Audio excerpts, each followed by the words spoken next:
rumor floating around that I think could really hurt Mitt Romney. I heard he passed universal health care when he was governor of Massachusetts. Someone should get to the bottom of that. And I know just the guy to do it.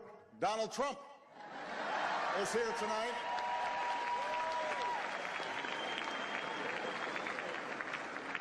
Now, I know that he's taken some flack lately, but no one is happier, no one is prouder to put this birth certificate matter to rest than the Donald. And that's because he can finally get back to focusing on the issues that matter.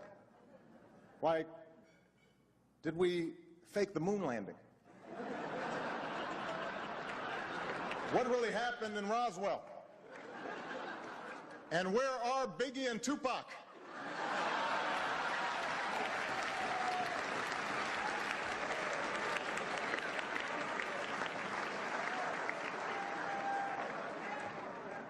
All kidding aside, obviously we all know about your credentials and breadth of experience.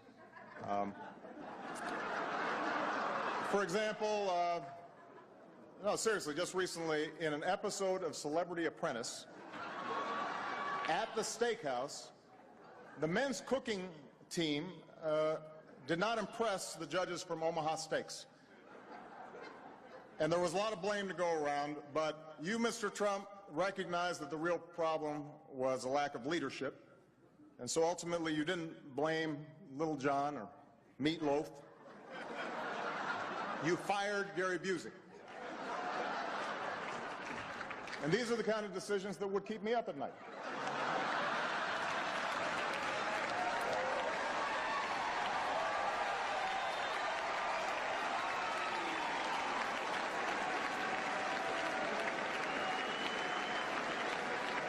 Well handled, sir. Well handled. Say what you will about Mr. Trump. He certainly would bring some change to the White House. Let's see what we've got up there.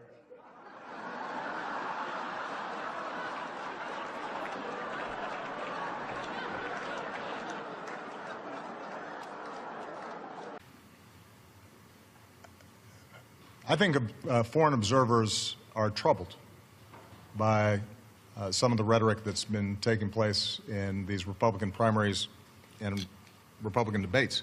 I don't think it's restricted, by the way, to Mr. Trump. I mean, I find it interesting that everybody's focused on Trump primarily just because he says in more interesting ways what the other candidates are saying as well. And so he may up the ante in anti-Muslim sentiment, but if you look at what the other Republican candidates have said, that's pretty troubling too.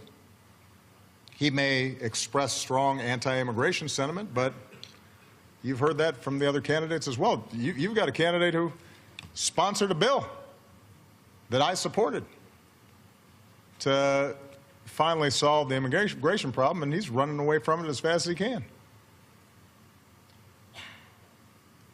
They're all denying climate change. I think that's troubling to the international community, since the science is unequivocal.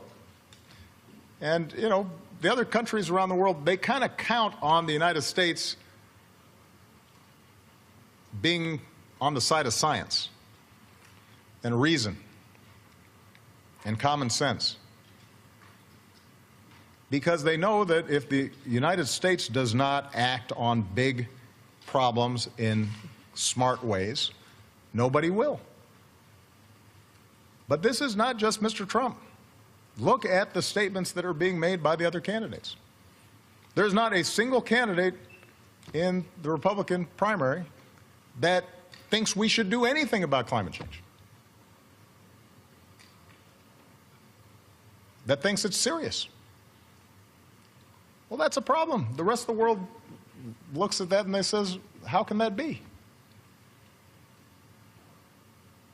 I'll leave it to you to speculate on how this whole race is going to go. I continue to believe Mr. Trump will not be president.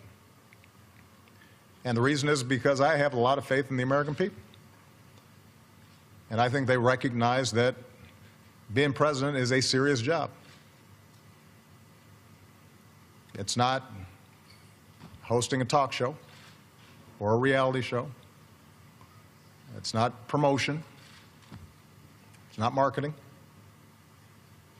It's hard. And a lot of people count on us getting it right. And it's not a matter of pandering and doing whatever will get you in the news on a given day. And sometimes it requires you making hard decisions even when people don't like it. And doing things that are unpopular. And standing up for people who are vulnerable but don't have some powerful political constituency. And it requires being able to work with leaders around the world in a way that reflects the importance of the office and gives people confidence that you know the facts and you know their names and you know where they are on a map and you know something about their history and you're not just going to play to the crowd back home because they have their own crowds back home and you're trying to solve problems. And so, yeah, during primaries people vent and they express themselves and it seems like entertainment and oftentimes it's reported just like entertainment. But as you get closer, reality has a way of intruding. And these are the folks who I have faith in because they ultimately are going to say, whoever's standing where I'm standing right now has the nuclear codes with them and can order 20... This all dates back to when we were growing up together in Kenya. Yeah. And, we had, constant run-ins on the soccer field. And, he wasn't very good and resented it. Have you? When we finally moved to America, I thought it'd be over. But no. Just the unbelievable rhetoric coming at the top of the Republican ticket. I don't need to repeat it. There are children in the room. He's insecure enough that he pumps himself up by putting other people down. His campaign took away his Twitter account. Now, if your closest advisors don't trust you to tweet, then how can we trust him with the nuclear codes?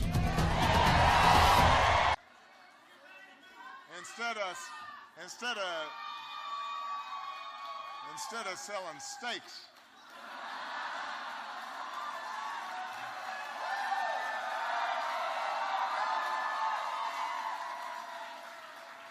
has anybody tried that wine? How good can that wine be? So here's the truth. Look it up. America's pretty darn great right now. America's moving forward right now. The American people should be proud of what we achieved together right now.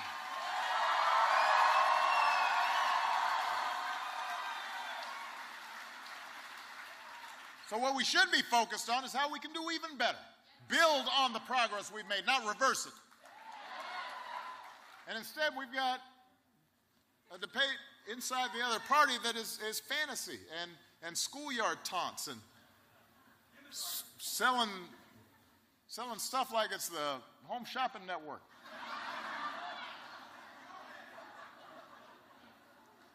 And then you've got the Republican establishment. They're very exercised. We're shocked that somebody would be saying these things. We're shocked that somebody's fanning anti-immigrant sentiment or anti-Muslim sentiment. We're shocked. We're shocked that somebody could be loose with the facts or distort someone's record. Shocked.